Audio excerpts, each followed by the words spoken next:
How did the standing ovation originate? Applause is one of those cultural rituals so ingrained in our habits that to clap is a nearly subconscious act. However, the choice to remain clapping, and, at times, to stand while doing so, is very intentional. But when did the standing ovation begin? Like many facets of our culture, this one dates back to ancient Rome. Although today's society counts a standing ovation as one of the highest forms of flattery, it was actually a tier below one of Rome's most honorary celebrations. At the time, a triumph was a rite conducted to publicly acknowledge a commander who led the Roman forces to a great military victory. In contrast, the definition of an ovation is derived from the Latin for I rejoice, and while it's still a pretty big deal, it's a step down from a triumph.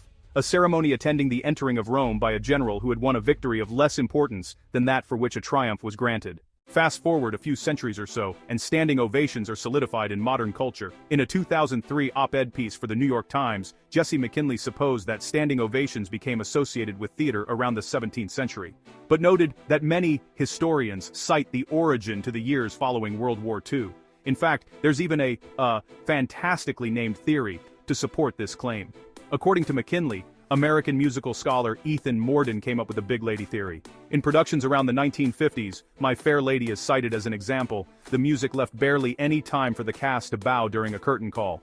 However, when musicals evolved to showcase a star performer, think Carol Channing in Hello, Dolly, the production was staged to accommodate a longer bow. The whole curtain call is built to a climax, Mordden said. The ensemble bows and sings. The male leads bow, and supporting women, and everything builds and builds and builds. And then when everyone's attention is focused, the star comes out in her 37th Bob Mackie gown of the evening. By that point, you have no choice but get to your feet. Standing ovations are so ingrained in our culture that we've reached a point where certain ones get additional recognition. For example, iconic actor Charlie Chaplin was given an honorary award at the 1972 Oscars. According to Harper's Bazaar, his 12-minute standing ovation remains the longest in the award ceremony's history. Sports are another area where standing ovations remain common.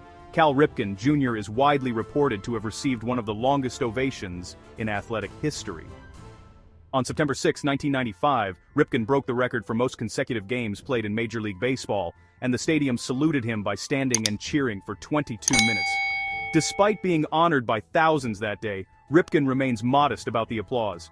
"It was really, really long," he told Baltimore Magazine in a 2015 interview.